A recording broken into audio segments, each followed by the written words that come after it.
y'all, hey, y'all, hey, y'all.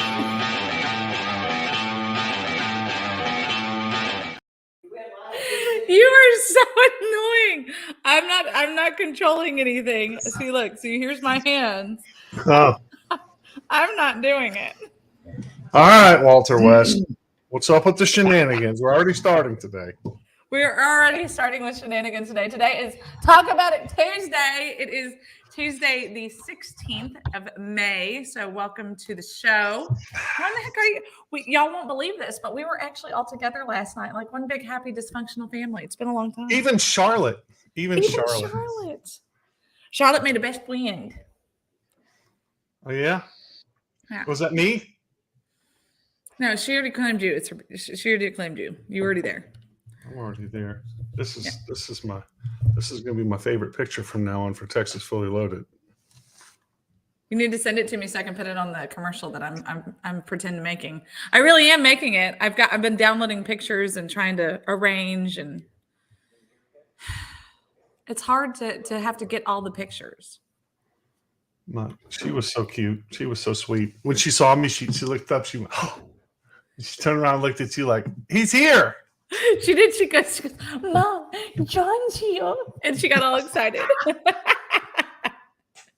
And then she was just like, Bacon's here. Yeah. She was excited to see Bacon. That dude. So what the hell? I mean, it was so good to see you guys last night. I mean, I thought Judge Laird did a good job talking about mental illness. I thought that was really helpful for Walter last night. It was, there was several times that the judge would say something, and Patty and I. What was funny was Patty was looking around, but she was looking for something else, and finally I leaned over and said, "I thought she was trying to tell you something." Yeah. You don't really think about that. So what we're talking about was last night at the Montgomery County Tea Party, which is a fabulous organization. They're one of the sponsors of the shows. First and third Monday of the month, Citizens Grill in Conroe, Texas. You should come check it out. Lots of great patriots there. Had a pretty full house last night. If I could pull up my Facebook page while we're on the air, I can share that.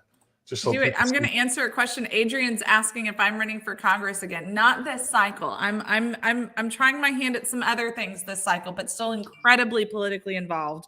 And hashtag MTF. That means more to follow. Oh, I was going to tell you. I thought I was cussing. Something else. So this is a pretty packed house last night. That's Judge Laird talking about mental illness and how the courts deal with all that. So my favorite picture is that one, because if you zoom in on Walter, he looks like you were doing something very shady, John. Yeah. Judge Laird is awesome. Why you mean mugging? So when I got there last night, Judge Laird, I've always had a good relationship with Judge Laird. And I walked in the door. She goes, "John Boucher, you're one of my favorite people because I never need to wonder what you're thinking." That's true. She just have a way of saying what's on your mind. I said, I do it with a smile. I try not to piss people off, but that's the way they take things. Everybody loves when you tell the truth until you tell them the truth, Sandra. Then you're an a-hole. Yeah. Anyway. Yep. Miss Patty's lurking over here on the signs. She's awesome. Hey, guys. Uh-oh. So now one of those upside your head now. Glad she's not behind me. She said behave or she's going to bring out her rooster. A what? See, John, you should really watch the show when you're not on it. No. Walter's about to pass out. She's over there working and talking about roosters. I'm like, wait a minute, what? A good time was had by all last night. I don't think John knew what to do with himself. She's got. Well, where's Charlotte today? She's watching cartoons in the other room. Ms. Betty said she's sequestered. You better come get this girl, John Boucher. Hey, I told you I sent a picture to my wife. I said, "Can we keep her?" And she said, "I said, can we keep it?" Because I always send her pictures of dogs and cats and stuff. Can I have it like a little child? And my wife always says no. So last night I sent her a picture of me and Charlotte. I said, "Can I keep it?" And she said, "Maybe." So I have to tell a story before we get serious. So last night or yesterday, Charlotte and I had time to kill. And apparently there was this ginormous mall in the Woodlands. And so we were, of course, Big we are empty mall, descendants. but yeah. We are descendants of Phyllis Hoy, so we were there. And this morning, she didn't want to leave. I had to convince her that if she leaves, that she'd get to see Bacon and John, and so that was and Miss Patty and Miss Suzanne and the whole thing. So she was fine. So then we got there, and she was excited. And then of course there was a little girl that she got to play with, and she had fun. And then first thing this morning, Patty and I are sitting here drinking coffee, and she comes in and she goes, "I just want to go to the big mall." She's making her great grandmother in heaven very proud. Well, I mean, you know, somebody modeled that behavior for her, Sandra. I'm just saying. Her great grandmother that she's never met. Don't know. I think it probably hits closer to home. We had 2/3 of the Texas Fully Loaded. The best 2/3. Let me pull it up.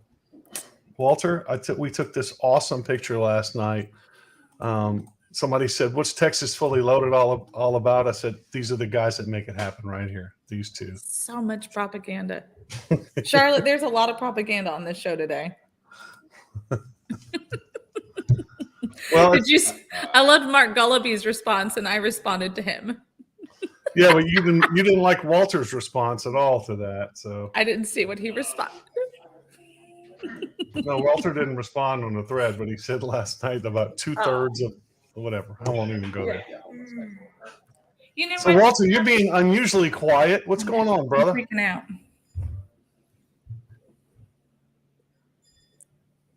I was hoping to get an answer to that question.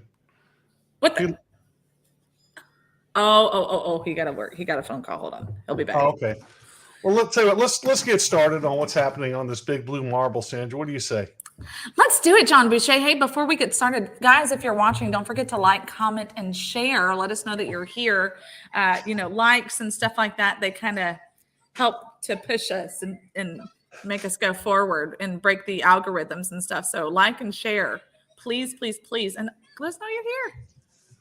Thanks for tuning in, Alex and Adrian. We don't ever see you guys on here, so thanks, guys. Yeah, welcome. Okay, welcome to the show. Do it, John. Do it. Adrian Kaiser, welcome to the show. So what's going on in the world right now? And you know what, Adrian, feel free to comment in. Adrian's got a lot of great insight. I know he keeps up with stuff in this world, and that's good. So let's see what we've got going on here. Our leftist Australian Prime Minister, Anthony Albanese, has been seeking and is optimistic right now that Australia will be forming a trade alliance with China. They've been normalizing trade relations for a while.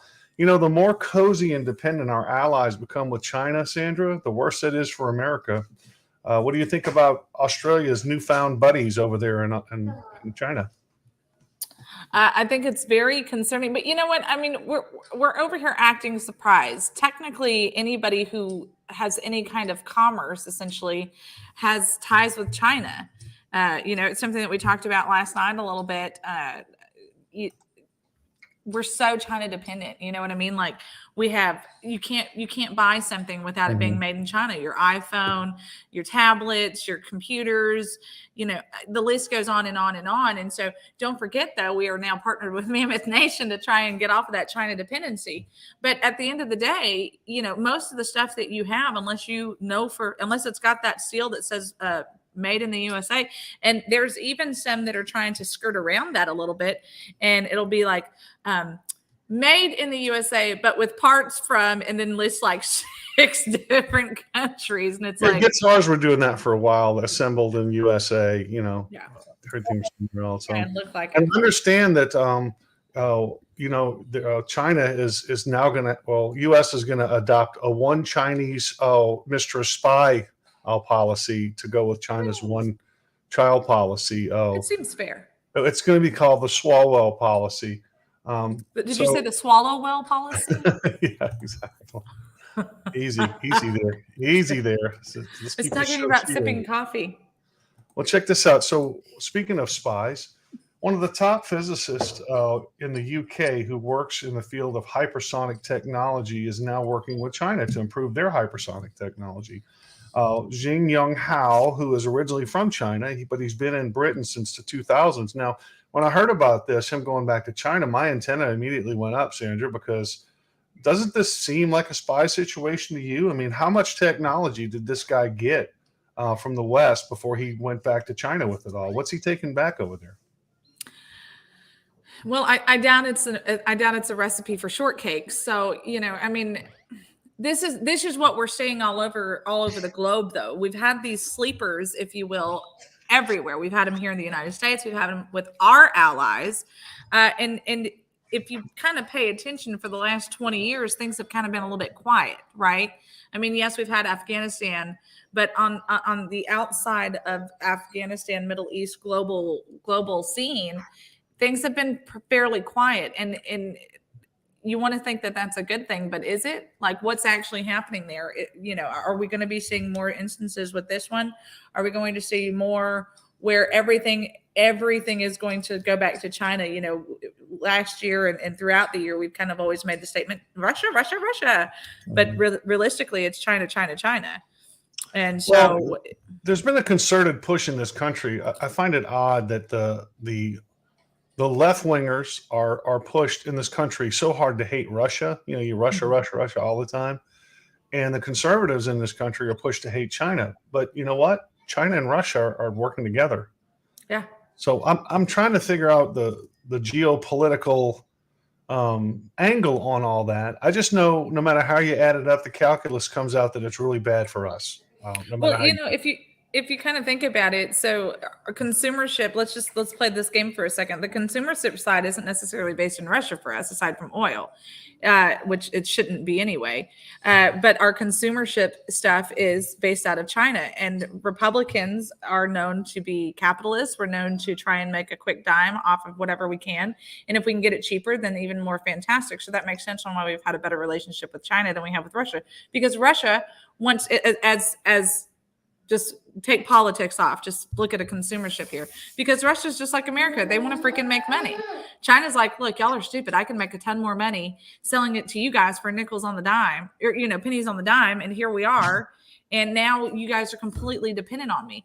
And so Russia and China, I firmly believe, have had a backdoor. I mean, if you look backwards to this time last year, or I guess at Christmas time last year, when Putin did his rings of power, remember at the strip club, and we kind of all laughed about it, but that got so swept under the rug. We need to pay attention to those countries. To be clear, what Sandra just said, I was not at a strip club, but go ahead, Sandra. Yes, we have to make sure that we're always prefacing that. John, yeah, because what you just said was, remember we discussed his rings of power at the strip club? I'm like, first, I was not at a strip club with you and Walter. Putin and what was it, 10 world leaders or something like that, and they would only name 5 of the world leaders. They wouldn't say who the other 5 were, but they all got rings of power. And we kind of made a joke about it, about how it was, the Marvel version of Thor or whatever the crap it is. Lord of the Rings, yeah. It's stupid, but in the same breath, it literally was getting swept under the rug by the major news networks. Mm-hmm. None of the media outlets were talking about that. It was only the independent journalism groups like ours and a handful of others that truly wanted to give that any attention. And China's doing a lot of interesting stuff. I mean, this government-controlled electronic currency that has expiration dates. They're having a hard time paying their workers in China, but yet their global aspirations have it slowed down a bit. Right now, just ahead of the G7 summit, which is starting May 19th in Japan, China is seeking to intimidate Japan because of their relationship with Taiwan. China is basically throwing a fit over Taiwan-Japan relations, and so they've deployed warships around Japan. In a fiery speech recently, Chinese Ambassador Wu Jinghao stated that if Japan linked Taiwan to its own security, Japan would be dragged into a lake of fire. I mean, it sounds like a nuclear reference. Doesn't it sound like a nuclear threat to you, Sandra?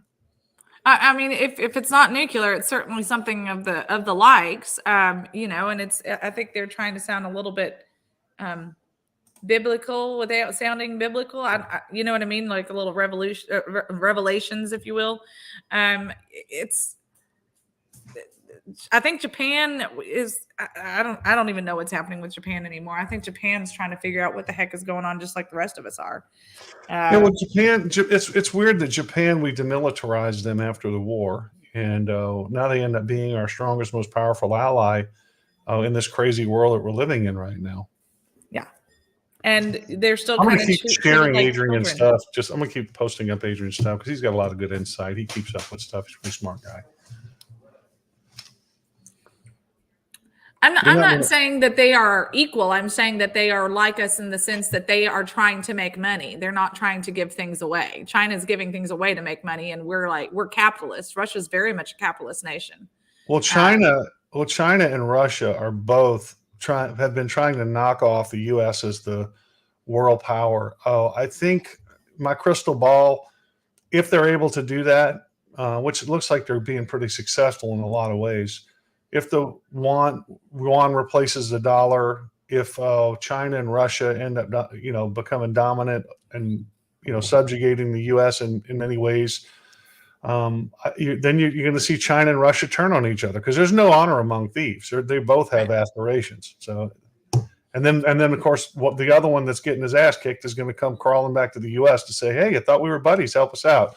That's what's going to happen. So it might be 50 years from now when all this plays out, but we'll see. Let's see what else is up. Oh, so I do need a side note, John, real quick. Simon Garcia, you were MIA yesterday, and we were all concerned about you. Miss Patty even asked where in the heck you were yesterday. And now you're coming back in here just like nothing happened about yesterday, about you just not being here with the Chippendales reference. And also, that is correct. It was a Chippendales. Okay. I need to tangle up in that mess. I'm kidding. So who has balls on the world stage right now? Who's willing to stand up to the bully? Well, I appreciate you, brother. Thank you, Walter, for that. I thought that was hysterical that you said who has balls in the Radio Free Texas just came in over the airwaves while they were talking. So the Philippines has placed parts of the South China Sea to assert their sovereignty as China keeps, sending boats over there just to float around to say, we're here, we'll do what the hell we want. What do you think about that, Sandra? Having lived in Guam for over a year, almost 2 years, the Philippines are right there. There is a very small contingency of military ships over there that kind of float in and out. I think they keep one aircraft carrier or one destroyer, I think, right there in Guam. Guam is about an hour and a half flight or less from the Philippines. We got to be careful that doesn't tip over. In the meantime, it could. I did get some video footage of Taiwan protecting its territory against Japan. I want to go ahead and share that with you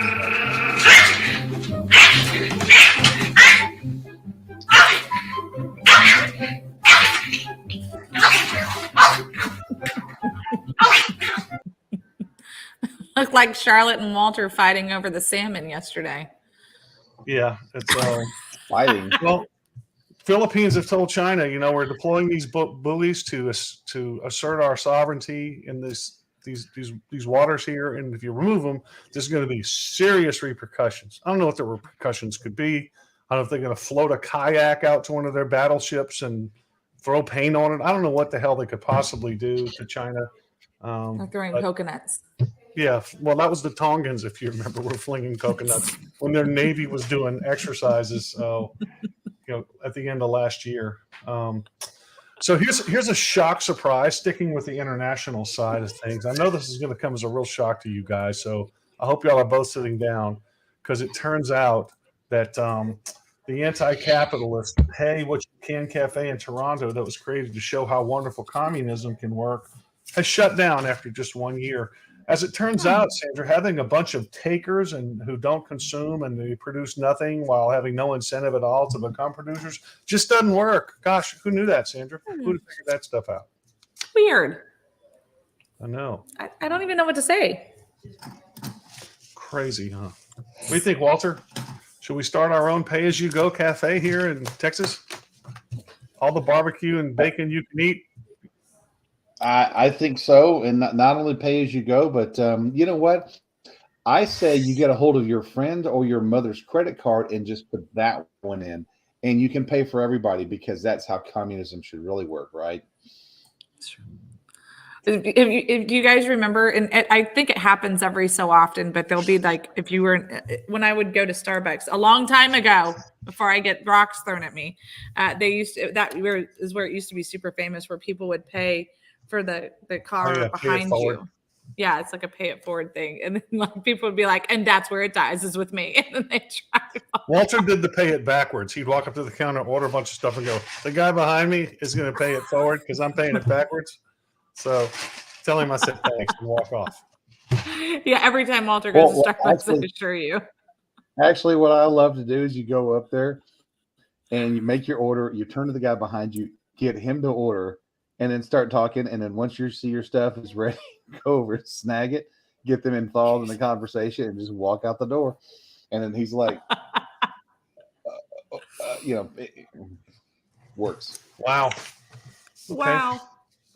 We're on a phone. We're on a show with a deadbeat.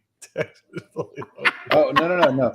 I love going to colleges, and I love because I'm like, hey, wait a second, you're the one who said, I mean, socialism works, right? So hook a brother up. True. It's a life lesson. Speaking of stupid policies that failed horribly. So if you remember back during the elections, Biden was going through the strategic oil reserve like it was crazy because he was trying to boost the hopes of Democrats in that election cycle, trying to get gas prices down by depleting our oil reserve. Well, now he's got to buy 3 million barrels of oil to replenish that. What do you think, Sandra? Was that a good move? I think the Arabs are going to be happy. Yeah, hey, as long as we're keeping now or you pay later, you pay now or you pay later. So that's going to cost some serious bucks.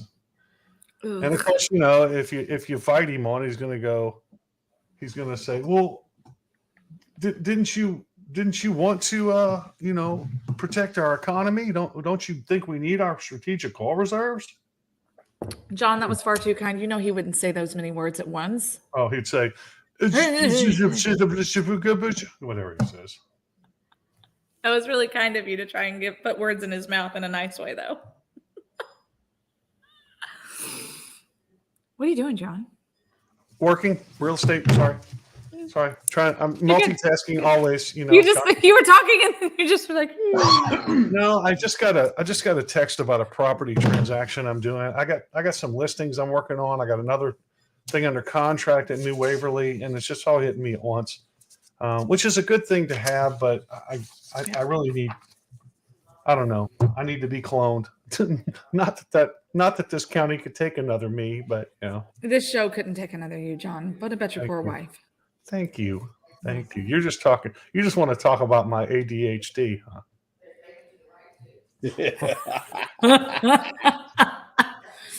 Conversations that happen in person that are never on the air.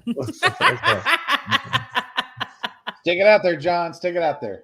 No, we're good. Oh my gosh. So what else is happening? Here, I heard this. I don't have a picture of it because you know what the guy looks like. Hold on, the star of the show wants to say hello. Hey, Charlotte. Hey, so Mike Pence is launching he's an exploratory deal. There's a super PAC gathering money for an anticipated 2024 presidential run. Now, can you guys tell me where his support is going to come from? Because it's not going to be the MAGA people. It's not going to be the Democrats. Depends. Okay. It's not going to be the rhinos because he's too religious for them. It's who's going to support this guy? Why is he not in jail? I mean, he only violated his oath in the worst way possible ever. And this is what's problem with rhinos, period, is they think there's always the next election. Dude, I mean, you want to talk about one guy that deserves the flying finger, that guy right there. Well, Adrian says the hardcore evangelical vote will support him, but they don't show up. Millions and millions of them stay home. They don't show up, and I don't think they're going to show up. They don't show up. He had one constitutional duty, and he blew it. His whole entire lifelong career, in the service, in the Congress, and as a governor, whatever. His whole lifelong And there ain't career, enough hardcore. was I gotta summed take up. this real quick. I'm sorry. I missed who it was summed because up Charlotte was in- talking to me at the same time. Who was Yeah. it? No, Who was what? Who might be running? Charlotte was talking at the same time that John said who might be running, so I didn't hear who it was. Don't do It's a dead issue anyway. I mean, Oh, well, that's fine. hey, look at those Simon teeth, Sedgwick Perry right? might run. Right Why there. are you Look at those teeth. Why are you playing musical pictures in the background? Why are you doing this to me? Oh, Pence. No, yeah, no, that guy doesn't stand a chance. Yeah, no. I mean, He needs to sit down and shut up. all he had to do, that was the time where you put it in neutral and say, you know what, we're going to let the states take care of this. Have you not seen what's just happened in Pennsylvania? They just voided out 178,000 people, false voters. Sorry about that. There's more business coming in. Lone Star groundwater business. What else is happening? So yeah, I don't know where Pence is going to get his support from. I think he's who even cares where Pence is going to get his support from? What my point is, isn't this political suicide for him? No, political suicide was January the 6th. Well, I get it, but this is like what's the charge? It's like self-immolation. He's doused himself already. He lit himself on fire, and now he's going to go jump off a cliff into a pool of gasoline. Trump will completely eat him alive. Number one, and number two, what's that thing like after you kill somebody and then like you just still hack on their body? What's that charge called? Mutilation of a corpse. Yeah, I thought it was something more egregious, but that'll work too. I mean, yeah, is he going to get any more flies? Remember the fly during the debate on his white hair? Was it him or Ted Cruz had that? No, it was him. It was Pence. You don't remember the memes? Yeah. Well, here's another one for you. Here's one you guys can sink your teeth into. Like red meat for us conservatives, just like that. The House Republicans are talking about border security again. Now, they're making noise about it, but is really anything ever going to happen? I mean, can they get anything like that through the Senate even? Will they have a veto-proof majority even if they do? Are they just wasting our time again? What do you think? I think they're just wasting our time again because that's what they like to do. They like to give us all these fake empty promises. Okay. Next on John's list of things going on today in the world. Short and sweet, John. Hey, I keep moving along. Here's a good one for you, which I think you guys will appreciate this one. FBI response to scathing Durham report. The Durham report came out. Pretty much every major news network has found fault with the FBI's mishandling of information and its very questionable claims about the Trump-Russia ties. And of course, I'm being kind about that. The FBI has really embarrassed itself. I don't think they're ever going to recover from the credibility problem they created in this deal. I don't think it's ever going to be restored. And I got to say this, look, if nothing else, if Trump does nothing else, if his legacy is simply that he exposed the deep state, mainstream media, and big tech alliance and all the collusion, that's a monumental achievement. I don't think that can be overstated. You guys are awfully quiet. It's like I'm playing handball against a curtain today. I have the curtain. You want to help me out here? I was reading people on the show. I was reading the comments. I'm sorry. We all have a very bad case of ADHD today. Like one of us will be talking the other time. I don't know what's happening today. I don't know what to do with my hands, Tom Hunter. Yeah.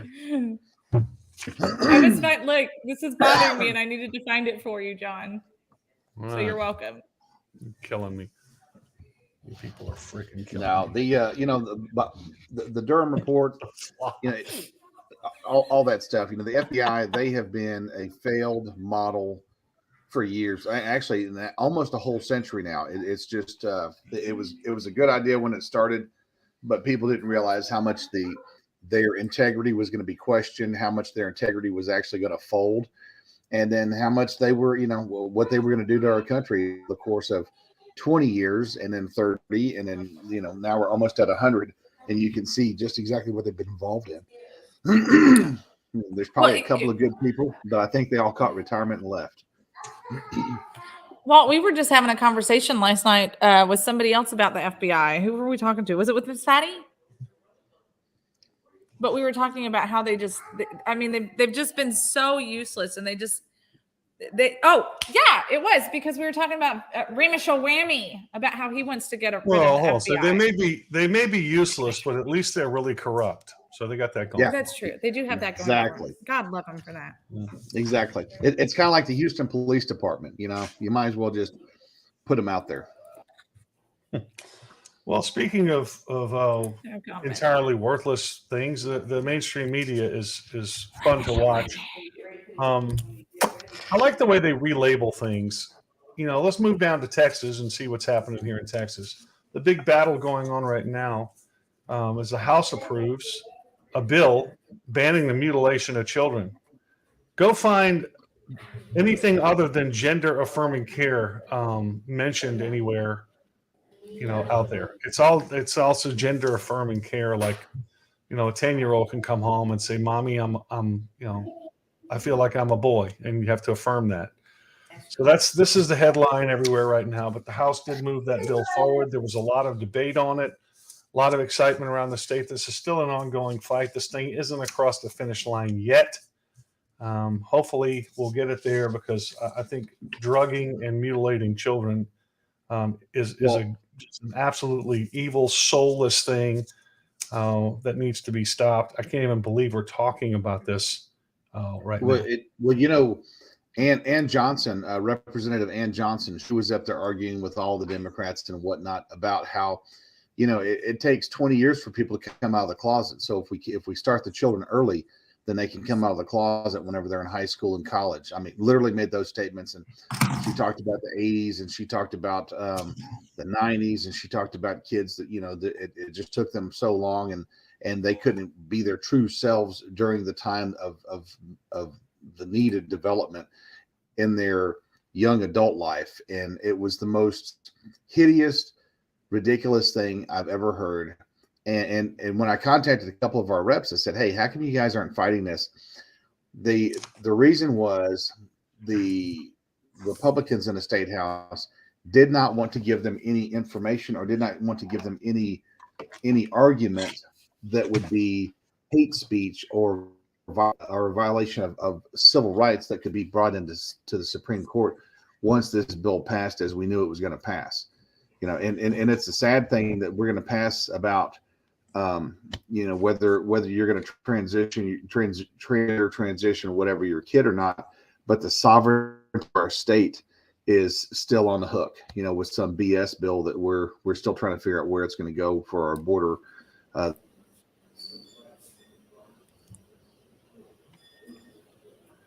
You're locked up, Walter. And he just did to it. Take two. So when I was running for office, and I say this all the time, you guys, if you followed me at all for any amount of time, I say this all the time. Children do not have rights until they've graduated from high school, until they are old enough to completely sustain themselves, until they can do their thing. They have no rights. We have to protect them because they're children and they are defenseless on their own. They are, in fact, defenseless on their own, and we are supposed to protect them, and we are supposed to be making these decisions for them. So to sit here and say they have a right to be able to come out when they're 12 or when they're 9, or they have a right to be able to do no, they have zero rights. They have that many rights until they can graduate from high school, until they can live on their own. They have no rights. Alexander tried that game as soon as he turned 18. Guess who hasn't graduated from high school yet? So guess who has no rights and can do anything by himself? Alexander. And I know I'm not the only parent in this planet who thinks that way.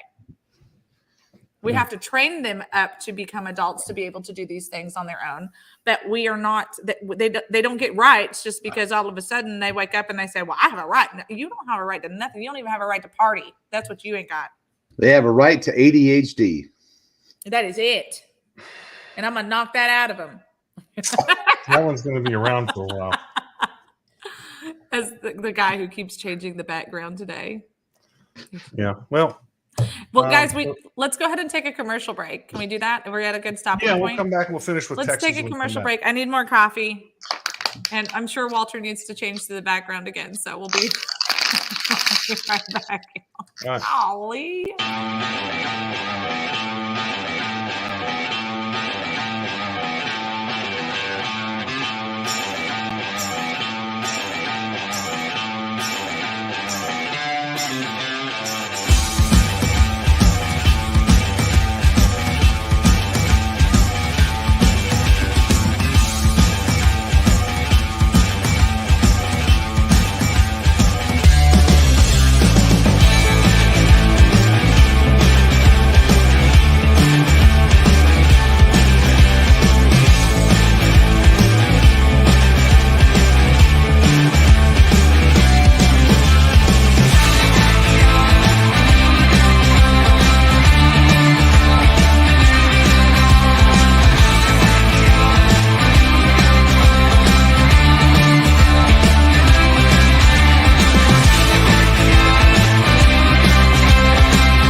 We are back with a huge thank you to our amazing sponsors, the Montgomery County Tea Party. We appreciate you and all of the things that you do, not just for Texas Fully Loaded, but for America, for Montgomery County, for the globe. We truly appreciate you guys. No finer group of patriots. So make sure that you are with us on the first and the third Monday of every single month at Citizens Grill in Conroe, Texas. I need to tell Citizens Grill they need to start giving me some love because, gosh darn it, I talk about them every single day. They do have amazing food, and Charlotte loved it also. It was delicious. Anyway, and of course, the Vietnam Veterans of America, we appreciate your service and sacrifice to our country, not just during a time of war, not just when you were drafted, but you've continued your service and sacrifice throughout your lives. And we truly appreciate what you've done to make sure that no other veteran gets the same bad welcome that you guys got when you came home from Vietnam. So thank you for everything that you do and are continuing to do. We are truly a grateful nation. If you're interested in hosting a commercial here on Texas Fully Loaded, just like Mammoth Nation was, because they were like, y'all have the coolest viewers on the world. And we're like, of course we do. And yeah, literally the world. Here's what I need you guys to do. I need you to go to mammothnation.com/#WeThePeopleWork so that you can be a part of Mammoth Nation. And here's what's cool. If you sign up using the #WeThePeopleWork link, then you, Charlotte, get down. Then you help us. So help us help you to help us. And remember how we were talking about how we don't want to be dependent on China commerce anymore? Here's how you do it. You fix it right here. Go to mammothnation.com/#WeThePeopleWork. Okay? Do it. Don't delay. Do it today. Let's say you don't have a commercial that you want to host here on Texas Fully Loaded. Let's say that you don't want to make your dreams a reality. That's okay. But you still want to support this amazing show. Go to TexasFullyLoaded.com, click on #WeThePeopleWork. You can also go to PayPal, Cash App, and Venmo at Texas Fully Loaded. We appreciate everything. We really do. I know, Adrian, I know. I guess Simon's not telling us what else we're accepting today, so that's fine. That's fine, Simon. You do whatever you want to do. It's fine. We got this, boo-boo. I think the background changed like 45 times while I was on the air, or while I was doing that. Well, let's continue on if we can. I was almost finished with Texas. I got one more thing with Texas, I think. Let me see if there's one more thing with Texas, okay? Let me have this. The other big fight going on right now is school choice.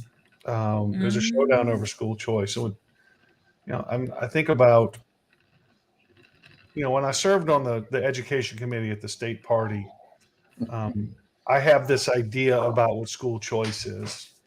I love the idea of school choice. I think it makes schools more competitive. I think if you have the opportunity to take your child out of a failing school and put them into a school where they have a better opportunity to learn more, to be in a better educational environment, I think that's great. And that's how I went into that. After hearing some of the people, the advocates, people that I was really surprised that would be against school choice were against school choice. And I talked to them and I said, tell me why you're against this, because I don't get it. I mean, this seems very free market to me. This seems very, conservative. Do you want kids trapped in these failing systems? And they said, what you don't understand, John, is there'll be strings attached with the money that you take your kid. And I was like, and we're afraid that it's going to infringe into homeschooling and the freedom that homeschoolers have. And I was like, that's ridiculous. Let's put forth something that says no strings attached. So we said, okay, well, we're in favor of school choice for the platform committee, for the education committee with no strings attached. And they still opposed it. And I said, why would you oppose it now? It's no strings attached. And they said, well, because you're still going to have to write guidelines for this. Who's writing the guidelines? I said, you're right. And somebody goes, yeah, John, you don't understand. It would be like, like you're in the insurance business, right? So like if you have a medical savings account, only certain things can be used for that. So we'll write this. Who's writing the rules? Who gets to write is it the same people who have porn in the libraries right now? Because that doesn't give me a warm fuzzy. And so you start going down these rabbit holes of what this looks like. And you come to understand that the idea of school choice as compared to the reality of what it's going to look like is so far removed, and there'll be lots of unintended consequences. So while I'm a huge believer in the concept of school choice, trying to work through it just doesn't work. Now, Matthew 7 in the Bible, if you read that chapter 24, I think it starts, it talks about a wise man building his house on a rock and the foolish man building his house on sand. Right now, our school systems are all built on sand. So anything you stack on top of them is going to have that foundation of sand. Until we as conservatives get mobilized and elect school board members who are going to have these conservative principles and do what's right for our students and be more focused on what's best for our students and our families, we're going to keep just piling stuff on this sandy foundation. It's not going to stick. Go ahead, guys. Well, it's kind of funny that you bring this. I didn't have a chance to talk about it yesterday. So this is going to kind of tie in, but we're going nationwide again. So I hear somebody slurping a drink? Not me. Well, it's weird stuff. It's weird stuff. I don't know what it's doing. Anyway, there's a Georgia Democrat who is calling everybody in her party a hypocrite who is not for school choice. And she said, look, you can sit here and scream about everything all you want to. She's like, but if you want to sit here and talk about the color of somebody's skin, why is nobody fighting for young black minds? Because they are being held in these schools that suck. Like they don't even have a 3% reading grade or 3% for their math and things like that. And she's like, so you're holding these children back by not fighting for school choice. And the same argument is here in Texas. If you're not fighting for school choice, don't sit here and tell me you're for the kids. Don't sit here and tell me that you are for Black empowerment or Hispanic empowerment or fill in the blank empowerment if you're not actually willing to fight for the ones who are, shut up, Walter. If you're not willing to fight for these kids to have a better education that the state is already paying for.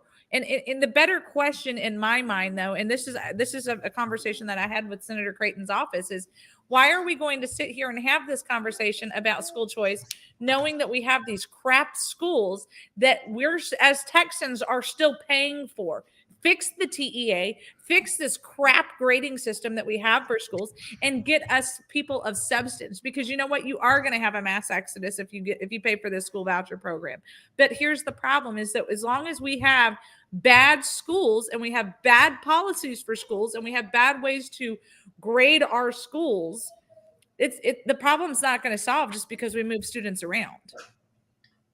But it is going to get better opportunities. When you look at schools like the schools that my kids have in Laredo, we do have good teachers.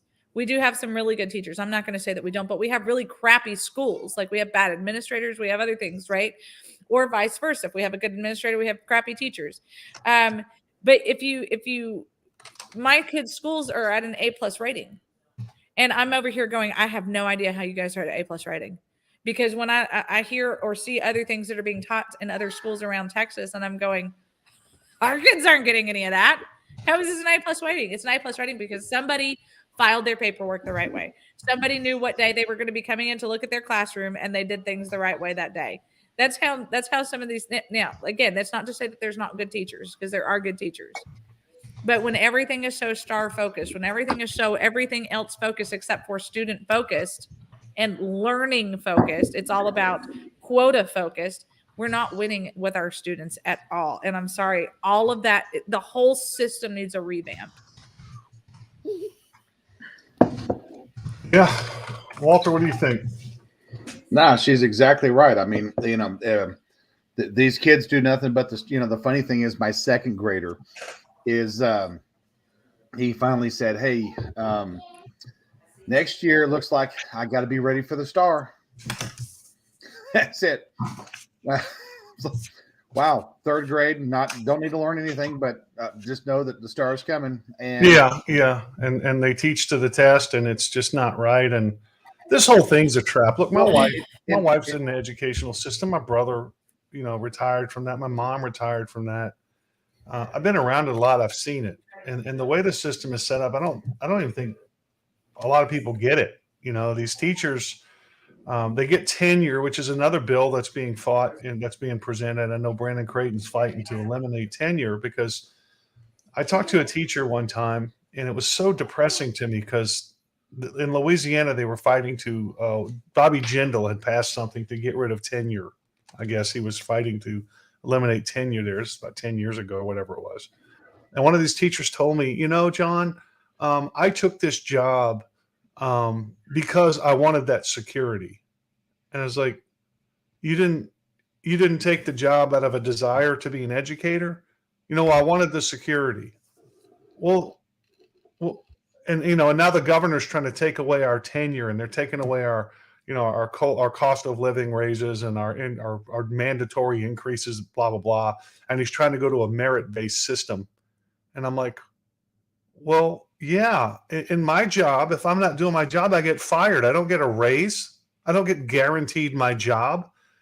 You guys, you have one of the worst educational systems in the nation in terms of outcomes.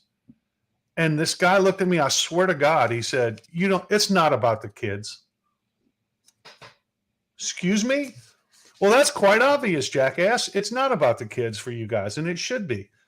And so that's the problem we've come to with our educational system. These teachers have built this little echo chamber where they can bring your kids in and brainwash them. And if you penetrate that in some way, then you have to break the law to do it, because they've set the law up to where you can't do that now. If you surreptitiously record them, then you're in trouble for that.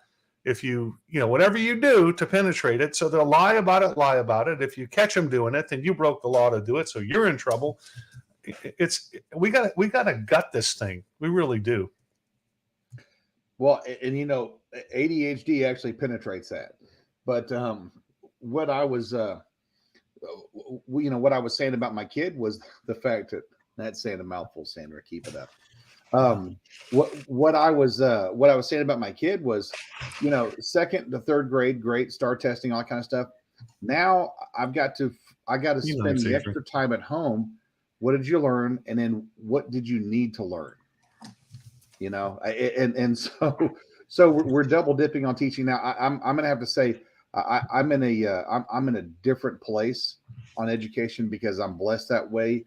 I've got a school system where I'm at, where my kids are taken care of. We know this for a fact, and this is with Becky being in the school system, she's able to we've been homeschooling our kids in public school, and where public school fails, we're able to put the home in there. So not a lot of folks can do that. But my son, he's at high school. He's fixing to graduate next year. He goes to class. Those kids, you want to know what they did? They built an airplane, and this year they've been flying in it. Yeah, an airplane that they physically built. It's licensed and everything. So this is what my kids get to do over at East Montgomery County, where you would, one day we were talking about the meth problem that's over there, and then all of a sudden it's, hey, can I get on a TikTok? They're going to fly an airplane, and it's like, holy crap, these kids physically built. I mean, it's the coolest thing ever. Physically built an airplane and have flown in it with their teacher. So, every kid in America should have that opportunity, whether it's an airplane, whether it's gardening, whether it's a CNA degree, whether it's, we had a girl 2 years ago who had the option. Well, she didn't have the option. She unfortunately couldn't graduate from high school first. She actually had to go walk the stage for her associate's degree because the school district was behind 1 week. So she technically graduated with her associate's degree before she got her high school diploma. And, that being said, what happens to small town America where those kids don't have that? What happens to crap town America where the kids go to crappy schools? This is what Gary Monroe was fighting for. He was a friend of ours down in Houston that passed away a couple of weeks ago, and he was he was the loudest MFer, because that's exactly the terms that he used whenever he would walk into those school board meetings. And he prided himself on getting thrown out, but he fought for the kids. He did. That's what those kids didn't have in any elected politician that worked for them. Those elected politicians that sat on that school board sat there. The elected politicians that asked for those kids' votes, they didn't go to the school board meeting and direct them on anything. We're at least seeing Brandon Creighton sitting, chairing at this committee and physically having these conversations around the state. And Sandra, I was up with you and his staff for 1:30, 2 o'clock in the morning. I remember at a coffee shop in Austin, just, trying to hammer some of this out. Yeah. Well, and this is the greater conversation. And, this is where, when you have good teachers, they say, we need more parent involvement. We wish more parents would be involved. We wish more parents would be involved. And then you have parents like, y'all, you have parents like us. And I mean, we're as involved as we can get, you know what I mean? And you got to be careful what you ask for, because remember, I get to go, my kid goes to school where a quarter mile down the street, parents are waiting on the bus in their robes, smoking inside of their cars because they drive to the end of the street so the bus can pick them up and take their kid a quarter mile down. I mean, hell, I'd have been on my bicycle. Mom would not have been parked in her curlers. It's unreal. And you have that, and then you have these kids that are, you got kids that are trafficked. Their only sensible peace of mind is at school. Whenever that teacher puts a sandwich into their backpack, or the food into their backpack, or they have the hidden school lunch program where the food goes home with them, and the backpack program, that nobody, they're very clandestine about it so they don't embarrass the kid. But obviously, the kid walks home with an extra 5 pounds of food in the back of their backpack. And when it comes time for, when COVID shut us down on all those Zoom meetings, that's whenever people were able to see how bad the schools were and how bad the Home homes lives were. Well, and you bring up a good point. We had somebody. There was a child in Austin school in the ninth grade campus, and he came. I'll never forget this. He came home one day, and he was. I mean, he always comes home hungry, right? I mean, ninth graders, they're always hungry, especially ninth grade boys. So he comes home and he's just famished. And we're like, "Did you not eat or something?" And he's like, "No, I didn't. I gave my lunch to another kid." We said, "Well, why did you give your lunch to another kid? You guys literally have free lunch. Like, why didn't you just eat?" And he goes, "Well, he's been taking home his lunch because he only gets to eat when he's at school." And so, he found it took a couple of weeks, but he was able to kind of dig a little bit and fast forward. But, now things are a little bit better. But so Austin was foregoing his lunch so that he could make sure that his friend had something. So, we were trying to help where we could, because he's like, "I don't want to pry, because I mean, that's embarrassing, Mom." And I was like, "You're right, it is." But these are the circumstances that a lot of kids are facing.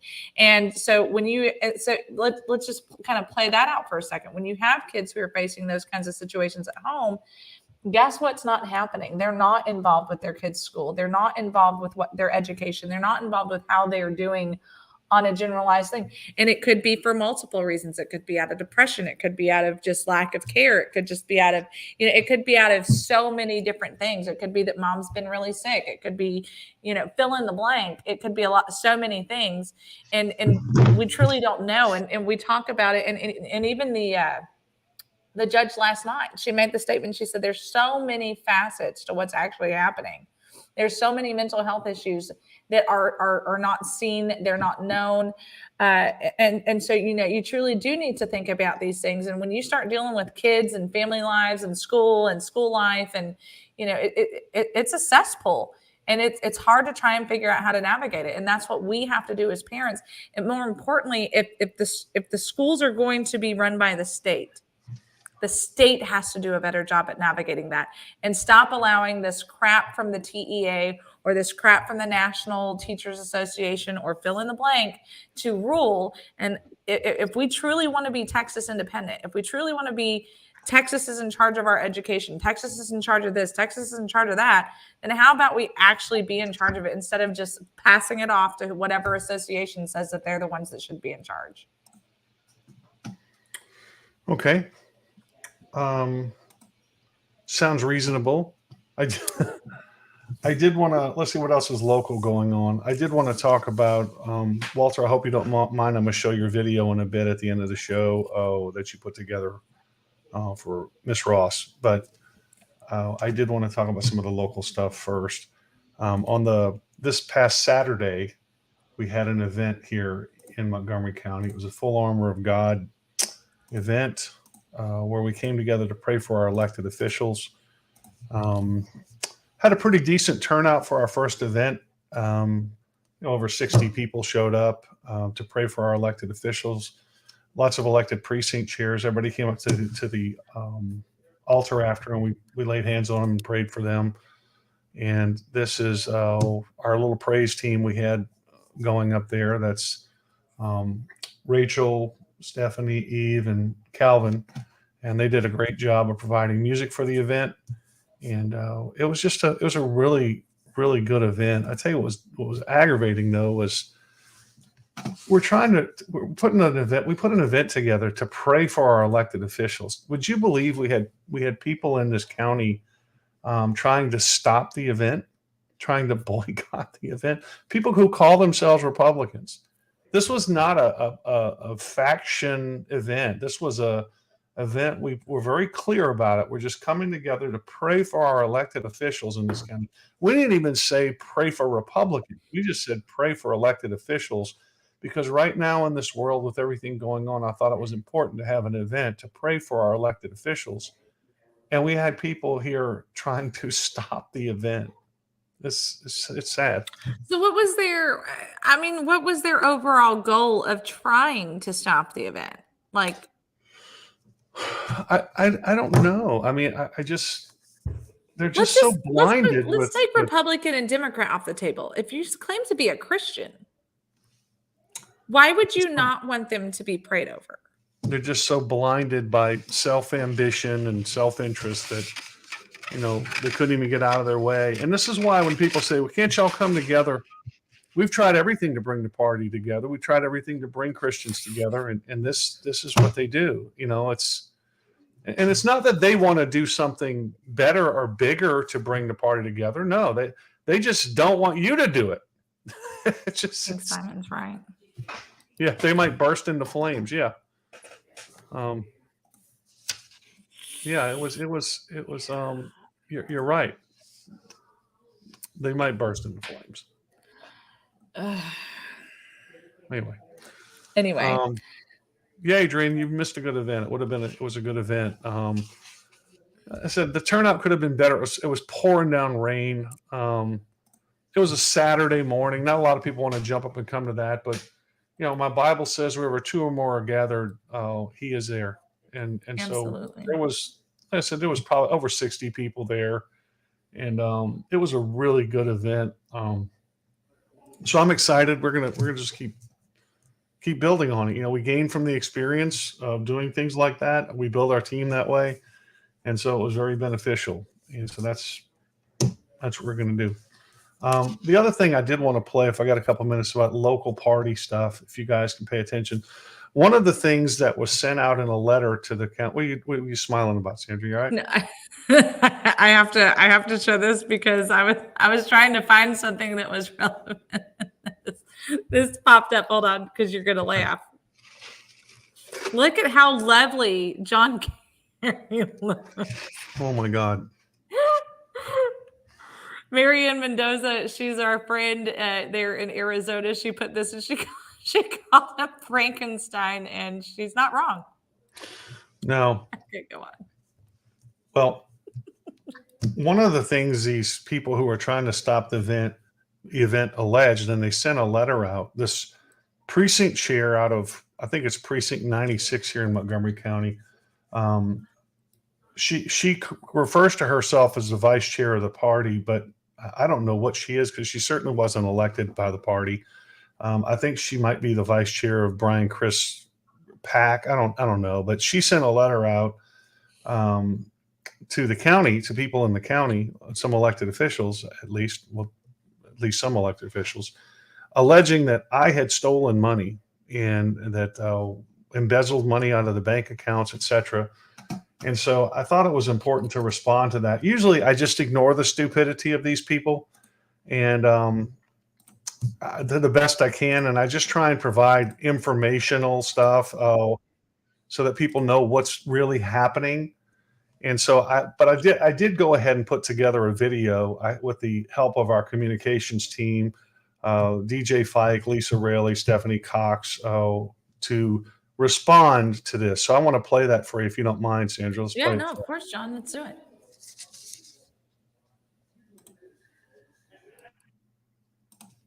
Good afternoon, everyone. Today is Monday, May 15th. It's 1:39 p.m. My name is John Boucher. I'm the vice chairman of the Montgomery County Republican Party.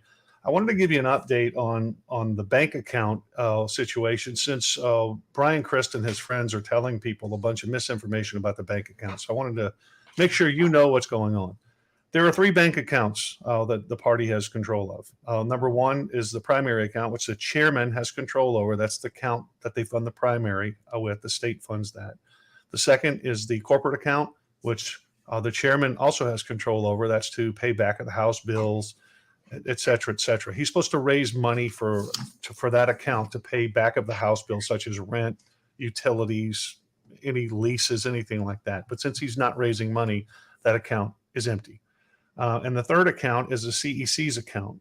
Now, as part of the checks and balances of the party, the CEC has control of this account. They approve the budget. They vote to approve the budget, and they vote to approve most of the expenditures out of the account. There's a slight spending limit, a small spending limit for the treasurer, I believe, and the county chair. But for the most part, any big expenditure, I think it's over $250, has to be approved by the CEC. But as Brian demonstrated time and time again, he doesn't respect the vote of the CEC at all. And he just ignores it and moves on and acts like it never happened. No matter what they vote, he makes a ruling, he gets overruled, and they ignore it. That's why we're in the situation in the first place with the party dispute. There was a dispute over a rule. The CEC debated it. He lost the vote. So he took his minority faction and went off somewhere else and presumed to reconstitute the party and shut down the headquarters and liquidated all the party assets. And that's where we are now. But back to the bank account. He lost the trust of the party. So they had no faith that he would do what they wanted him to do and respect their vote with regards to expenditures. So on August 13th, a vote was taken to remove him as a signatory on the account.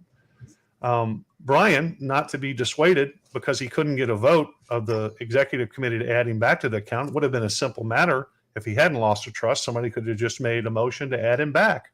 But since he couldn't win that vote, he went off with a handful of his ardent supporters. He called them a steering committee purposely to confuse them with the steering committee that was elected by the party. And then Brian went to the bank and told the bank, hey, the steering committee wants to add me back to the account. And the bank, who already had all the meeting minutes of the party, had all the officer names, they had all the information, the meeting minutes, etc., said, no, you're not getting back on the account. So they turned him away. Now, after the bank turned him away, Brian then called the Texas Ethics Commission and tried to get the treasurer, the duly elected treasurer, Charles Shirley, removed as the treasurer of the party. They also told him no.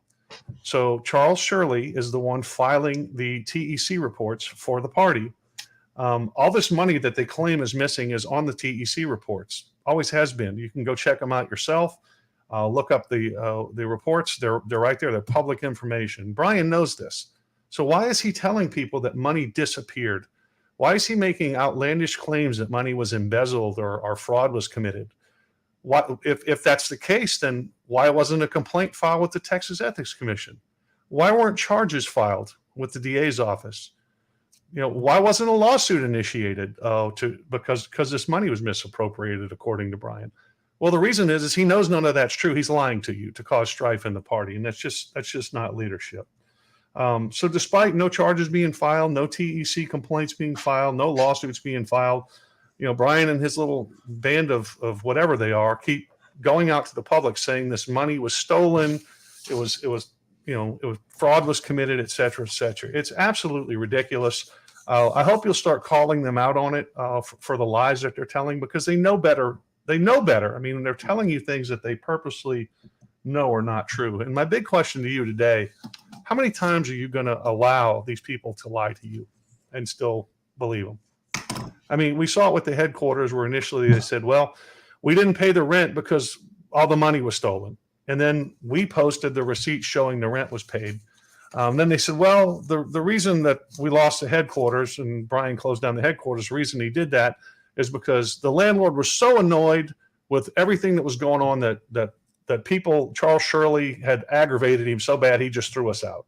Well, then that turned out to not be true. And now Brian just says, oh, well, the reason is because the landlord just wanted more money for the place. So the story keeps changing. If you want the real information, go to www.mctxgop.org. That's the correct website for the party. That's the website that the CEC adopted that has all this information on it. But look, in this party, what's supposed to happen is issues are debated and they're voted on, and the majority gets their way, the minority gets their say. But since Brian Christ is a chair, he doesn't like that because he doesn't have the majority. So that's why you see the Republican club Brian has opened as a PAC, where he says it's just a clubhouse, but then he advertises it as the new headquarters for the Republican Party. And when one of the members of the party went by there the other day to have access to the Republican headquarters, they were told they were not welcome there. So again, more lies, more deceit. You don't believe me? Go on Google Maps and search Montgomery County Republican Party and see what address comes up. It's the address of his new PAC clubhouse. So I don't have a lot of time to keep untangling all these lies, but I did want to touch base on that one because he is defaming people. And after this case before the Supreme Court is disposed of either way, we're going to have to talk to somebody about pursuing the defamation charges because you can't just go around accusing people of embezzlement like that. God bless you. Have a good day, and we will talk soon.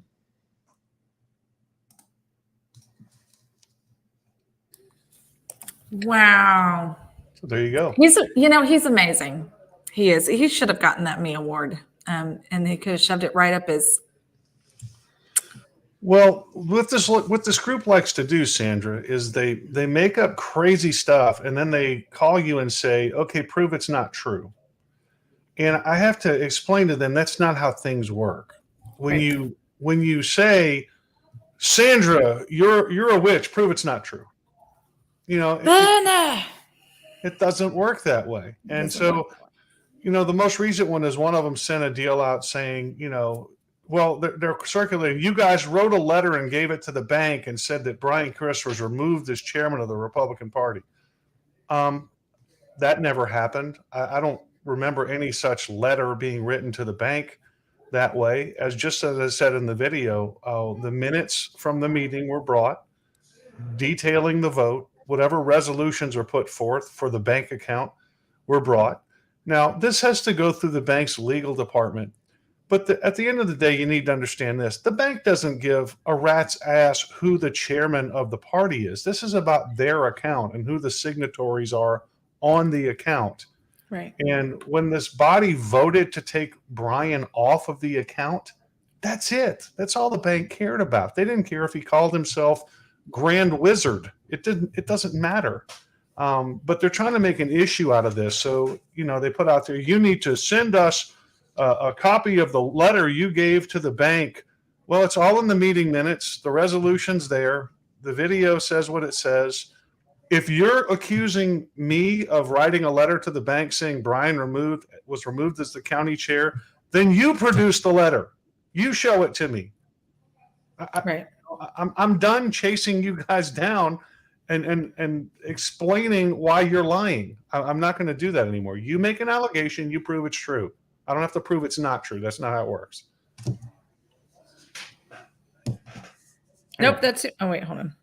Oh yeah, am I muted? No, okay.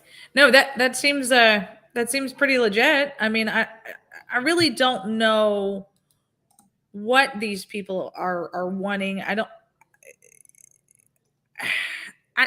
doesn't make sense. It does not make sense. It doesn't make sense where they keep wanting to play this peekaboo game, or they think that this, and I understand that they had he finally responded, I guess, at the very last minute for the lawsuit stuff. Yes, he did. And his response was as we expected. I don't know how much I'm allowed to talk about, but I don't know if it's public knowledge, but as I said from the beginning, their strategy in this was we'll just do whatever we want because the courts won't get involved. And in reading Eric Opiala's response to the Texas Supreme Court that he issued at the very last second, basically the first part of it is, gosh, gee, I didn't think you guys would get involved in this. There's a long history of courts not being involved. I can't believe y'all are even getting involved. That's how it reads. And so we'll see what the court says. I mean, the court still may just say, we don't want to really get entangled in this political fight. This is for the party to settle. But again, the county party's already settled it time and time again. They voted the way that they vote, and that's the fight. The chairman just says, your vote don't count. I want to do what I want. That's the genesis of this whole thing. And so the state party, I've already put them on notice. If the court punts on this, we're right back to square one. But now the runway is clear for you guys to do what you got to do because the courts have already said they're not going to touch it. And so it's already done. So then you can take the action you need to take. But it was funny reading through this guy's response. It was like he would cite the local party rules in one part, and then he would ignore them in another part when it suited him in favor of state party rules. Like one example is local party rules do not allow for online voting. You need to have quorum and all that fun stuff. State party rule says a local party may allow online voting. Well, our rules aren't permissive to that. Our rules don't say you can do that. So the may is important. Right. It doesn't say shall. It says may. And so our rules don't allow that. But he vacillates back and forth. Looks like he was just struggling, trying to get some footing in this case. And I know what's going to happen. If the court finally says, you know what, we don't want to touch this, it's a political party deal, Brian and his lawyer are going to run out and say, yay, we won.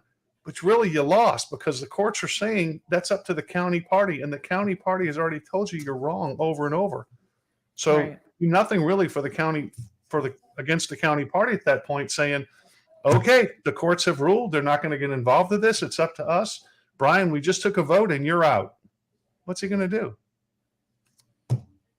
I mean, I don't understand why that part hasn't happened way sooner, but I guess that's you had to go through this process with the courts because the state party was saying it's up to you guys to handle this with the courts. Y'all need to handle it. Here's an attorney.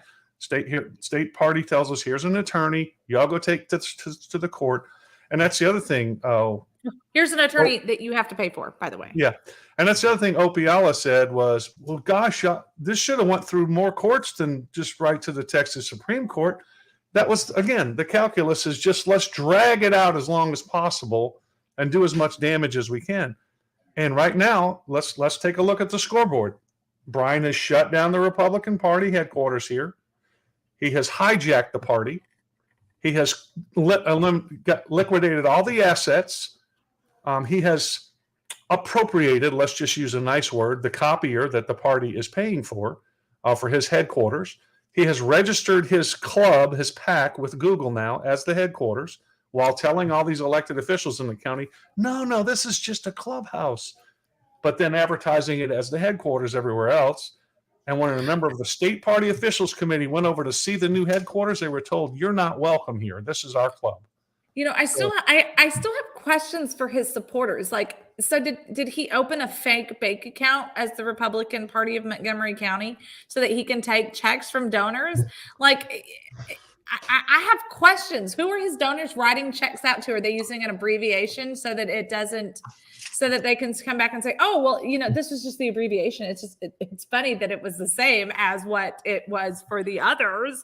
You know what I mean? Like, I just got questions and people don't seem to have any answers because the people who are still on board with the Christ people, they're either duped to a point of no return or they're just blatantly being lied to and are okay with it because they don't want to cause division. I can't figure it out.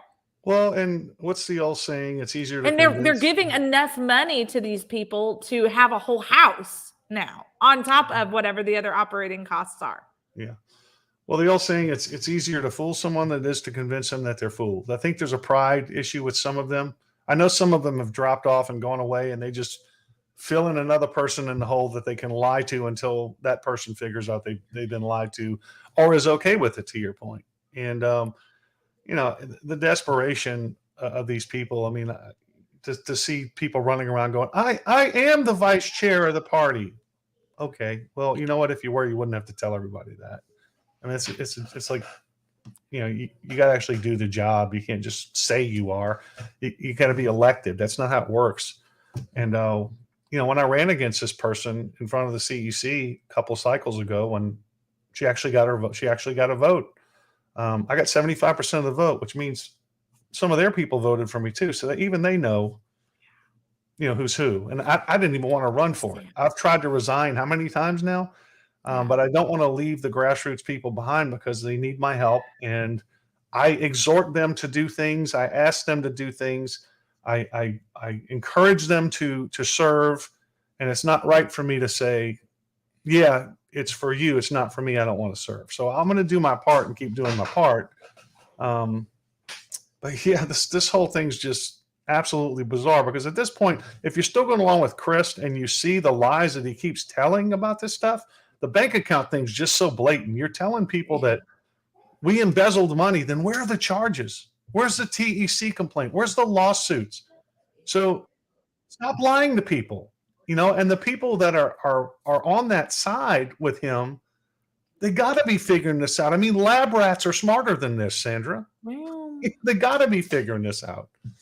So at this point, every time they say something, I got to ask myself, are you lying or just really this ignorant? And I can fix the ignorance part. I can't fix the integrity part with these people. Part of me really feels bad for the people that they have duped, because some of these people just aren't going to look into it. You know what I mean? They're going to take it at face value and because they're not paying attention. You know what I'm saying? So some of these people I do feel bad for. Some of these people I don't feel sorry for them at all. I mean, it's just these are the same kind of people who go along with people who say that they're transgendered. It's that same, oh, well, we don't want to hurt his feelings. And, he is trying to do some good stuff. So we're going to just let it be. You know what I mean? Like, they're enablers. They're enablers. It's just one more drink. It's fine. At least he's a happy drunk. This happy drunk we need to take a commercial break. So let's take a quick commercial break, and then we'll be right back, y'all. Do it. Do it.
We are back. A huge thank you to our amazing sponsors, the Montgomery County Tea Party. Don't forget the first and the third Monday of every month. Be at Citizens Grill in Conroe, Texas. The meeting starts at 6:30, so get there a little bit early so you can get something yummy to eat. And then be prepared to hug some necks and have some fun and some laughs and then get some actual stuff done, because that's what we do, because we're all about we the people work around here. So our amazing sponsors, just like the Vietnam Veterans of America, their service and sacrifice went far beyond a foreign shore, and we truly appreciate everything that they continue to do, not just for their fellow veterans and brothers and sisters in arms, but also for future generations. So we truly appreciate you. Thank you so much for what you do. You also support your communities and veteran families. So thank you. You can learn more about them for veterans at Vietnam Veterans of America. There we go. Also, if you're interested in hosting a show, a commercial or a show, we can make a show all about you. It's not always just about me. Sometimes it's about John. Once in a while, it's about Walter too.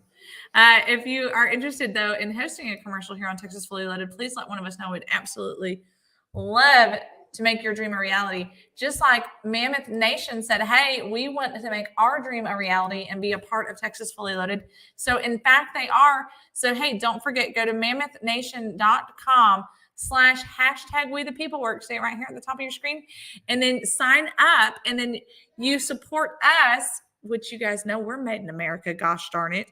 And then you also support other American-owned businesses, and their products are here, made in America. They're made in America. It's all about America, okay? So go to mammothnation.com/# we the people work. And then they also support conservatives that are running for office. They support conservative movements and things along those lines. So, it's good stuff.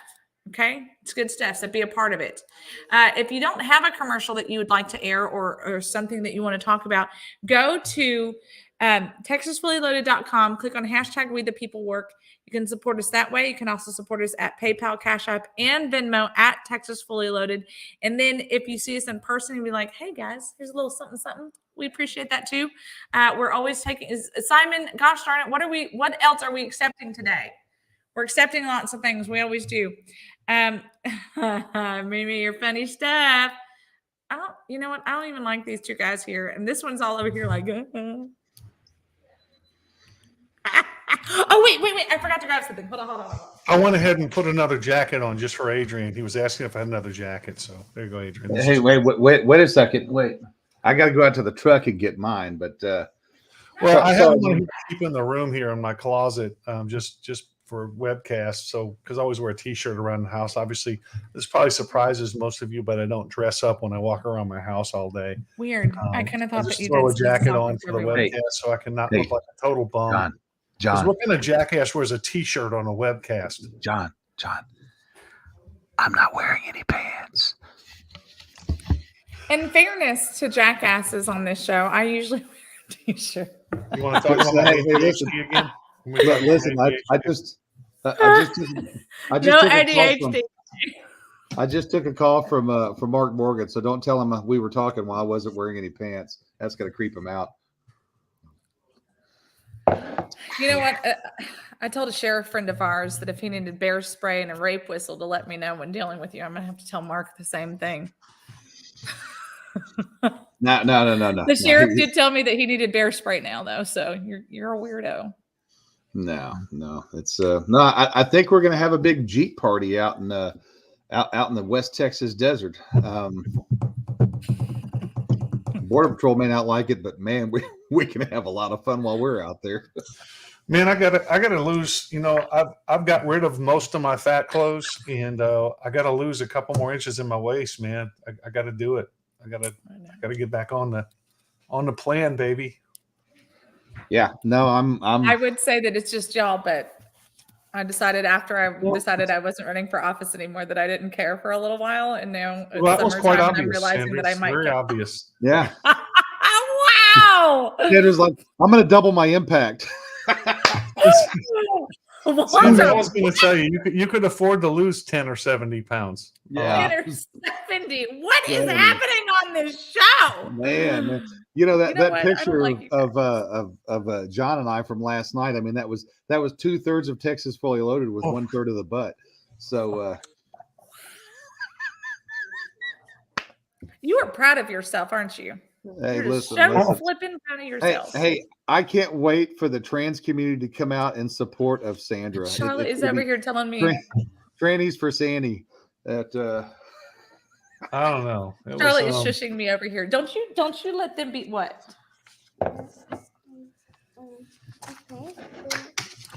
well, Okay. So I'd like okay, I have to. to a serious. Hey, Walter, do you have your video queued up, or you mind if I play it? Oh no, play it. Yeah. Hold on, wait. Before we get serious, because that deserves its own specialness. Last night, Miss Patty and Mr. Dennis showed me a book that they are borrowing, and this is the report on the Biden laptop. I need you to see how thick this thing is. First of all, this is intenseness right here. There's pictures too. Are there coloring pictures? Are there teeth marks in the pages? So here's what's funny. So I was looking at it last night and I was trying to figure out. So they've got like little blurps over like, his private parts or whatever, or like inserting things. And so, but then there was like this really messed up picture over top of it. And I'm looking at like, what in the world is that? And so I finally had to like get it and like look at it. And it was his jacked up teeth. You know how like they'll do like the circle with teeth? I was like, and so that's what it was, and it was over his Ghibli parts. So John, I have a concern about our Republican problem, our party problem in Montgomery County, and the reason why is I've heard rumor that Hunter Biden has been coming to East Montgomery County, and apparently he's been a little messed up, but with his auspiciousness nature running around New Caney. I think the Republicans in Montgomery County might actually have a pocket of Biden supporters in Bill's 3Gs over there in New Caney and some of the other trailer parks that are abounding, of course, through Porter and Splendora and those areas. We may actually find that we might have to go full force over there and possibly do some denture work. Mm-hmm. Well, I identify as. Well, I do want to get serious a little bit. Look, this yesterday we lost a true patriot, a warrior within Montgomery County. She's just been amazing.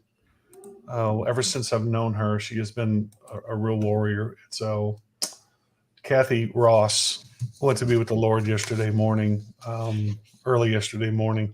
I was told it was 10 a.m. Somebody then told me 7:30 a.m. I don't know why we're going to argue about the time. It was yesterday morning. But Walter put together a little tribute to her, and I think it was really good, Walter. So I'm going to go ahead and play it here on the show. Let me get this thing queued up. I'm sorry.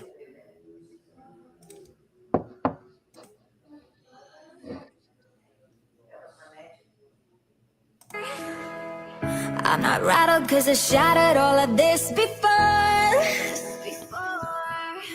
Steadier than steel because I'm ready with my shield and sword.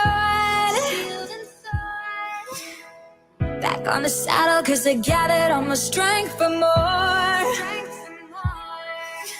And I won't bow, I won't break. No, I'm not afraid to do whatever it takes. I'll never bow, I'll never break. 'Cause I'm a warrior, I fight for my life like a soldier. All through the night and I won't give up. I will survive, I'm a warrior.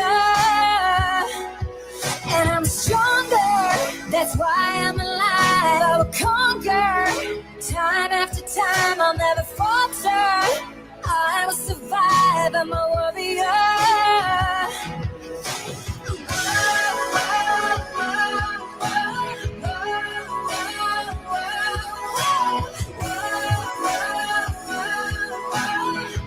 I'm a warrior. Like a Viking, I'll be fighting through the day and night. I'll be marching through the dark. She is definitely she was definitely a light to anybody who ever got to know her. I was super honored. She was so supportive of me and was just always just there with a smile, with encouragement. She came to Laredo at least twice that we can remember. She came when Sheriff Arpaio came down to endorse me. And she also came when we hosted when Webb County got to host the Republican Party of Texas SREC meeting. She had come, she actually won this beautiful piece of artwork that was made for at the time they were called the Rio Grande Conservatives. And she won it in a raffle. And a few months ago, when I was in town, she called and she said, "Hey, are you in town? I have something I'd like to give you." And so Walt and I went and spent the afternoon with her for a little while, and she gave it. She wanted me to have it back. She said, "This belongs with the fighters for Webb County," and we had such a great time laughing and enjoying time together.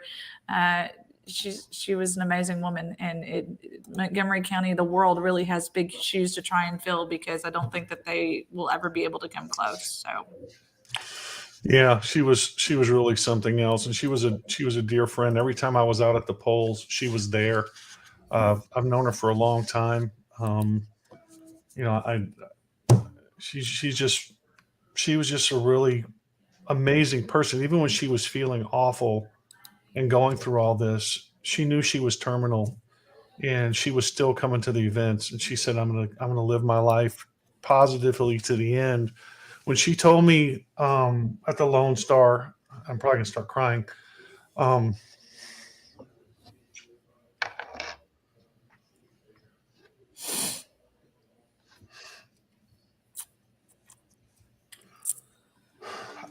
Just no. Walter, say something. Well, she was, definitely strong. There's a whole hidden side to her that people didn't realize how much of a protector she really was of girls that were just in bad situations. And as far as Webb County down there, the Rio Grande Conservatives rebranded their name because they were tired of the Young Republicans, and went back to the Young Republicans, but the Rio Grande Conservatives kept their thing up. We saw how they flipped their ugly head, but she supported those folks down there when nobody else in the state of Texas did. And I mean, she was one of the people that supported them when nobody else in the state of Texas did. Not just the Rio Grande Conservatives, but Webb County, period. Because she sees, and she sees now to this day, what is possible along that river if we get the Republican politics out of what we're doing and bring it back to Texas, and she was, her daughter was her light. She, she always talked about her daughter, and, that was kind of a fitting that she waited till after Mother's Day. And I think that, I'm hoping that she takes that her daughter takes that as a gift. Because whenever my father died, that's, to this day, he was, that was 26 years back. And to this day, he, you never forget those good times that you had, as long as that's what you're going to harp on. And that's whenever I, the last 2 years of my dad's life with cancer, I stuck by his side, and we finally got a divide, and I was able to make it home for when he did pass away. But the nice thing was those are memories that you never forget. So you can take them as harsh, the needles, the cancer, the ill weight, the vomit, all the other kind of stuff, or that was your time to bond. So she definitely she put herself second place to everything else that was going on. And whenever she would show up, in those pictures, you saw how she had different hair, her wigs. So that was always fun, because for me, I was like, "Hey, she never would do a Marilyn Monroe, but I was trying to get her to Marilyn Monroe wig. My mom had cancer, and she does the same. So Kathy was just a lot of fun. She was very serious in nature.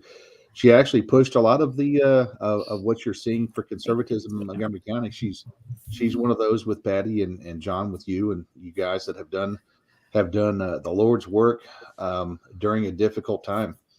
And Yeah, she would call me at times and just say, "I need to bounce something off of you. I don't want you to discuss this with anyone." And she knew I would keep her trust, and I did. And if she would observe something, she would call me and say, "How do you want to handle this?" And because she knew I wouldn't go to whoever and say, "Hey, Kathy said." It's just not how you do things. She was a fierce warrior. She stood up for what was right. And what I was going to say before I lost it was when I ran into her at the Lone Star Convention Center when she was waiting to get her test back. And apparently she had just gotten them back fairly recently. And I was afraid to ask because I knew she had had cancer before. I knew it had gone into remission. She was very concerned that it had come back, and she didn't know the extent of what it was. And when I saw her at this event, I walked over to her and I said, "I want you to know I'm praying for you. Have you got your test results back?" And she said, "I'm terminal." And she just delivered it with a "I'm terminal."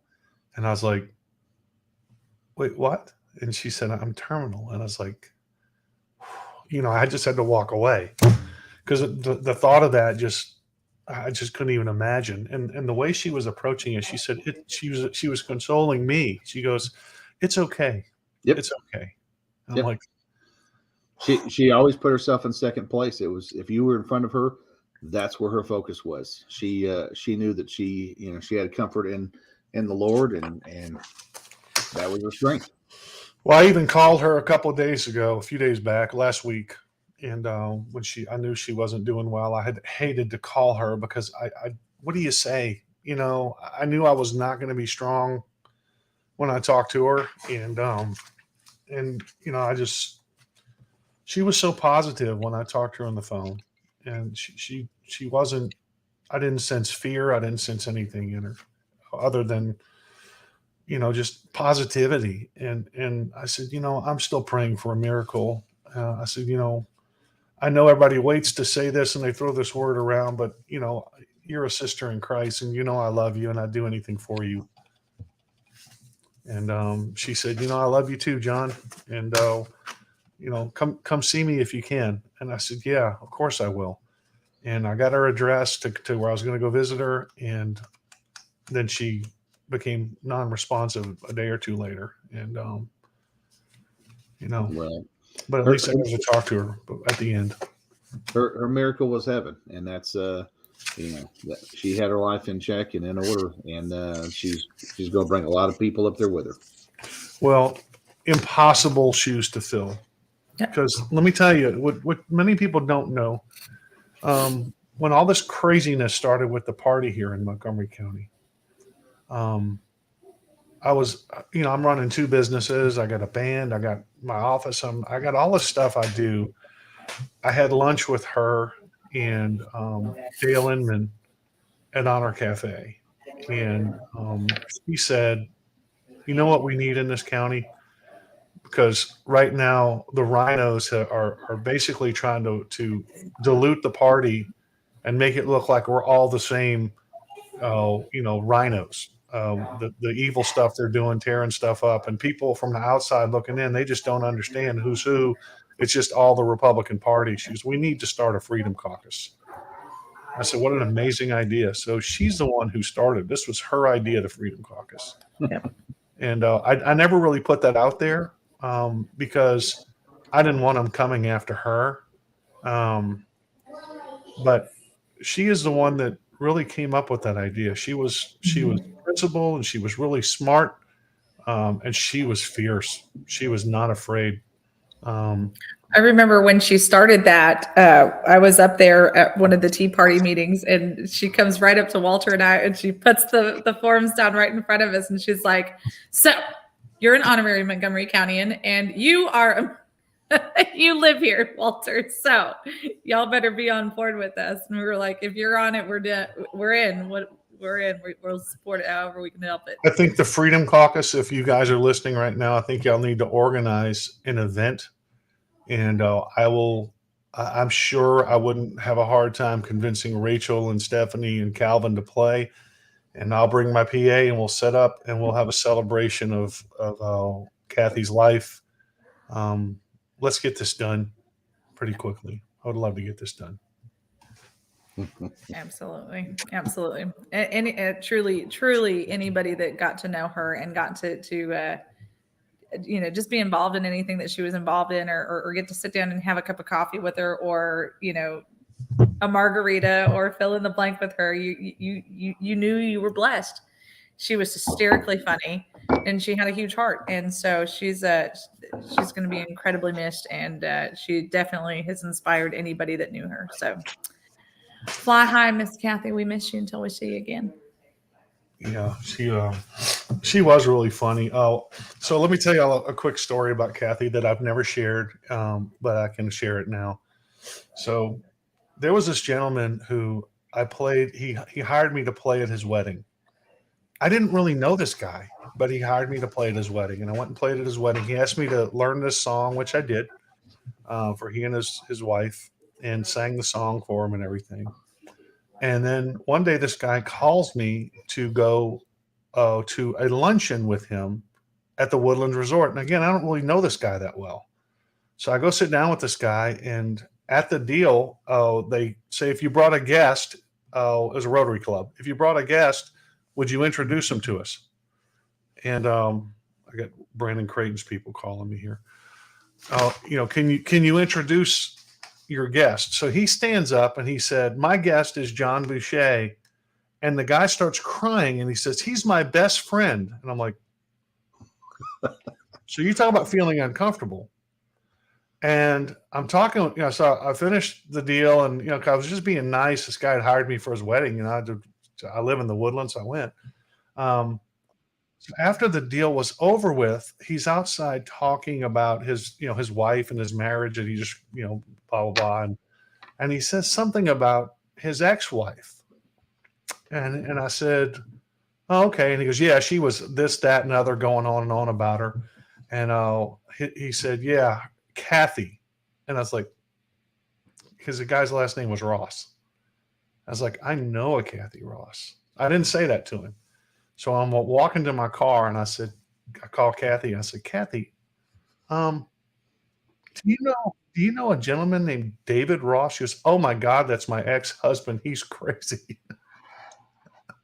I said, what a small world. I just had lunch with this guy. And now we're best friends. Because apparently I'm his best friend. He started crying when he introduced me at this event.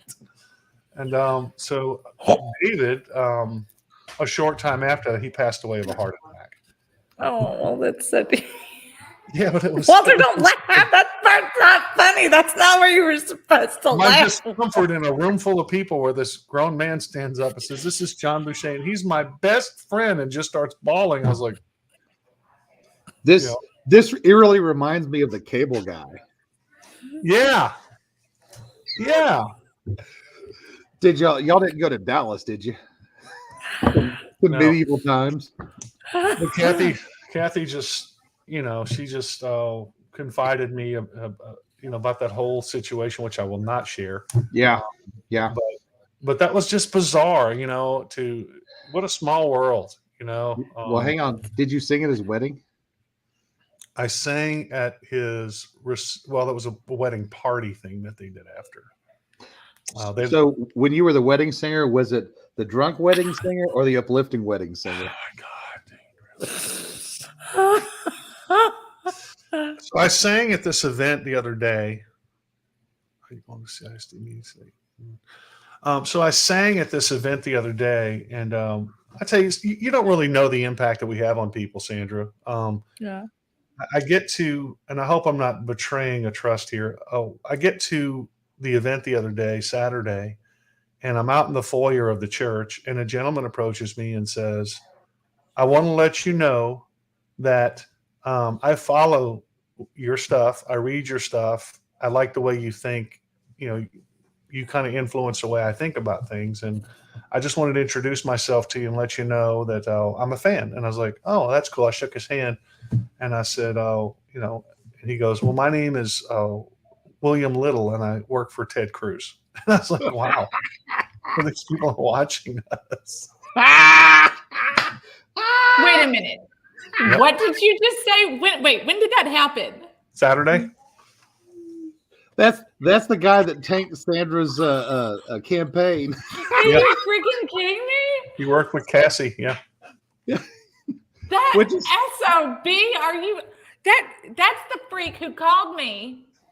He called my cell phone to pretend like he was a college student because he was going to come and block walk for me. And then when I put it out there who I was or how I felt about Kevin McCarthy and all that other stuff, they were going to try and air that. They were going to make a commercial or smear campaign with it. And somebody stopped them and said, if you do that, you're only going to make Sanders stronger. So you better think twice before you do that. Well, he likes me. Jack Apparently he wagon. don't like you. So Well, that's okay because if he's following all your stuff, he gets to see me every day, sucker. no. Hashtag free rent. Well, I'm sorry. Hey, Steve. look, Charlotte just said look. free rent. Yeah. Look, so I didn't want to. We've had some fun, and this Dadgum Freedom Caucus has been pretty darn exciting and whatnot. But I can't let that one there lie. So that being said, Miss Sandra and Mr. John, I would love for you guys to enjoy these pictures right here. I'm gonna put them up here in just a second. We've had some good times over here, and Sandra, your campaign has mounted on a lot of people's minds. They've done some really neat things with what's happening. Dammit, where's this thing at? You were running out of time, dude. So you better hurry up. You got I don't know if you're being sweet or if you're fixing to be funny.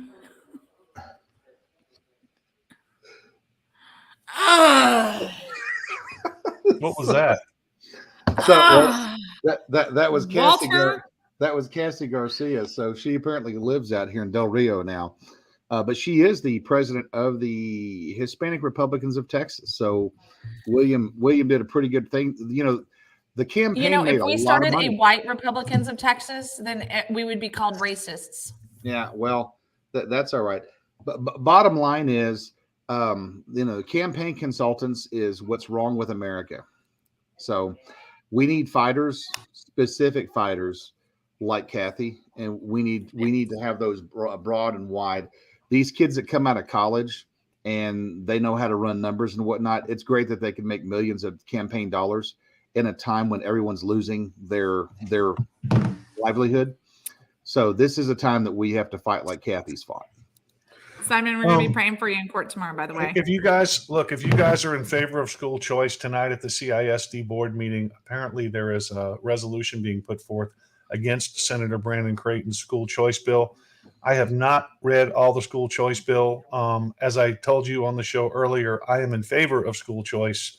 In principle, the devil is in the details. So full confession, I haven't read Brandon's bill, but I do know that there is a blanket resolution apparently going to be presented tonight at the CISD board against school choice. So if you want to go fight for school choice, go to CISD board meeting tonight. I was just notified by Senator Creighton's team.